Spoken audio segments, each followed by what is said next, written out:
I'm Andy Chanley from 88.5 FM, and welcome to the Here at Home video conference interview series. Today, our guest is Courtney Marie Andrews. Thanks for joining us today. Thanks for having me. Yeah, it's good to talk to you. I've never spoken with you before. New album is Old Flowers. It's out now on Fat Possum Records, which may be the best record label name ever. Go and buy it wherever you buy records. The single you've been hearing a lot lately on 88.5 FM is "It Must Be Someone Else's Fault." Congratulations on the album. It's just such a fine record. Thank you very much. Thank you. I'm so happy it's finally out. Yeah, it just came out a couple of weeks ago. By the way, it just looks like the coziest place you are right there. That lovely little cabin, secreted away somewhere. Where are you quarantining? I actually was quarantining at my home in Nashville for 5 months, and then I got offered an artist residency to write, for a month in Nantucket. So I'm at a cottage in Nantucket right now. Well, really, yeah, just scraping by, really doing Yeah. it. Yeah, they luckily have these wonderful residencies where they kind of put up artists and you just stay in a cabin and write. So Well, that's a great way to tough it. I love it. You're a poet, being a songwriter. How many in your head? How many different limericks have you written with Man from Nantucket? oh man, you know what? There's been lots of funny rhymes, but there's sort of like not rated G. None of them are. No. None of them are. It's like playing Shirley Ellis's name game with the name Chuck. Yeah. But you played our South by Southwest Radio Day stage a year ago in Austin. It was so wonderful broadcasting that back in LA. And so I'm glad to be chatting with you again. The new record, it's with your seventh, is that right? Fifth. Fifth record. Yeah. Well, let me give you. I just want to give you a list of albums that Rolling Stone critics originally panned over the last 50 years. Neil Young's Harvest, Bob Dylan's Blood on the Tracks, Exile on Main Street from the Stones, the first Led Zeppelin album. Here's what Rolling Stone has to say about your new single, "It Must Be Someone Else's Fault." They say, quote, "It brings to mind classic Bob Dylan and Joni Mitchell, but Andrews' bell-clear voice and fearless message of introspection are unmistakably her own. You did better than Harvest." Oh man. Well, that's very, very kind journalism. Well, it must feel like a bittersweet thing to have people, really taking notice with this album and the last album, particularly these last two, and then now not being able to get out and share this with anybody in person. That really has to be just stink. Yeah, I definitely go through waves. I think particularly the few weeks, after releasing this record up to now, so mourning the ability to not tour, it's just like, it for sure is definitely hard. But it's going to make the day when we all got to perform even more sweet. So Good. It's a good attitude to have. Well, give a shout out now to some of the people who helped you on this record. I know produced by Andrew Sarlo again. He's had an amazing year. Produced Bon Iver's record, got a Grammy nod for the Big Thief album, and now such fine work on yours. Who are some of the other people that helped you put it together? yeah, it was a small cast of characters. It was just Sarlo and I, and then two other musicians on the record. James, the drummer from Big Thief, played and then Matt Davidson, whose moniker is Twain, was kind of the like auxiliary guy, played a lot of random stuff on it. And yeah, I mean, we really tried to keep it small and intimate, not have too many cooks in the kitchen, Yeah, well, and your songs kind of cry out for that.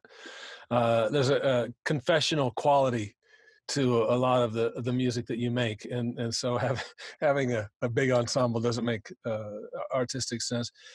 I'm curious about that part of that facet of your music. It does seem very confessional, like you're telling secrets. You're admitting things to someone rather than announcing them. Is that just great songcraft? Walking around in a character's shoes for a moment or two, or are we getting little Easter eggs about Courtney Marie Andrews' private life in some of these songs?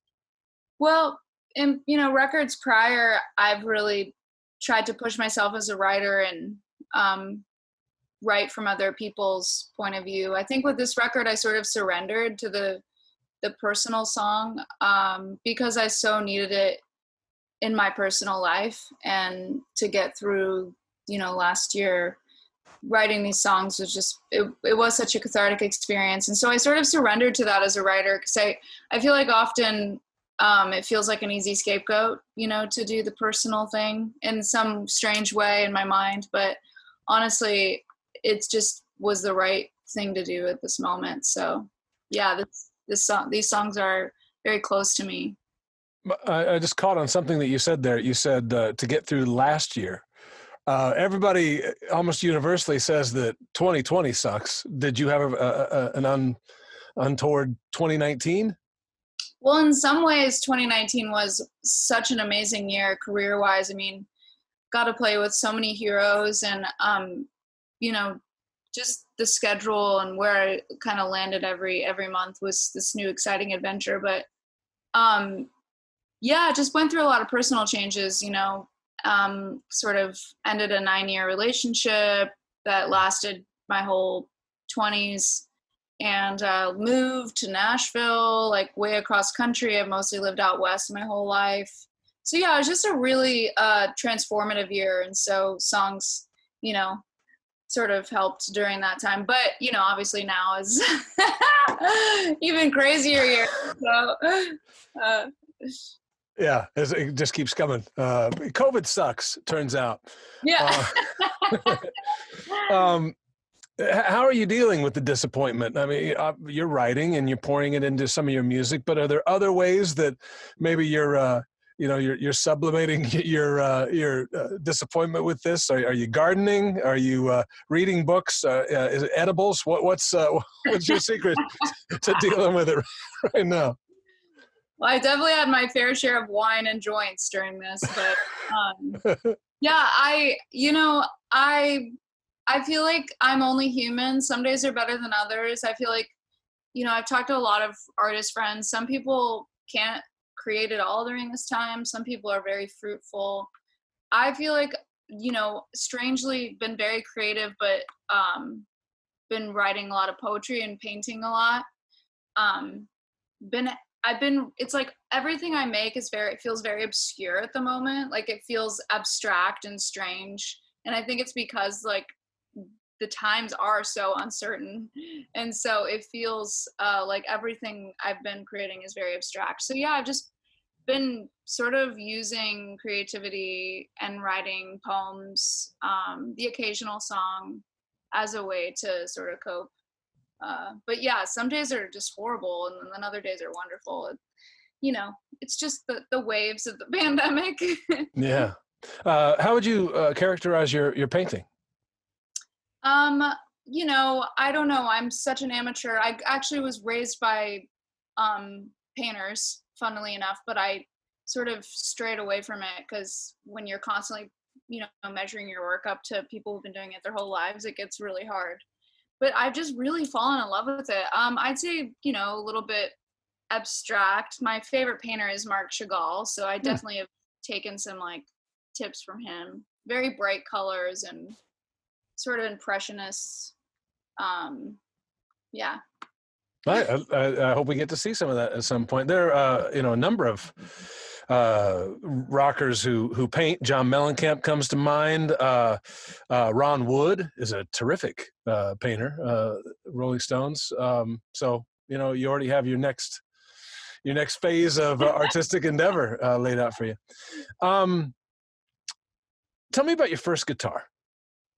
My first guitar. You know what? My first guitar was actually, so my uncle lived in Mexico my whole life. I'm from Arizona. And he'd come back to visit every Christmas, and he knew I loved to sing. So he brought me back this really like cheap nylon guitar, kind of rinky-dink nylon guitar. And that was my first guitar. So he got it for like 30 pesos in Mexico. But And what age were you then? I was probably like 9. But when you're a kid, having the nylon strings makes all the difference of being able to learn to play.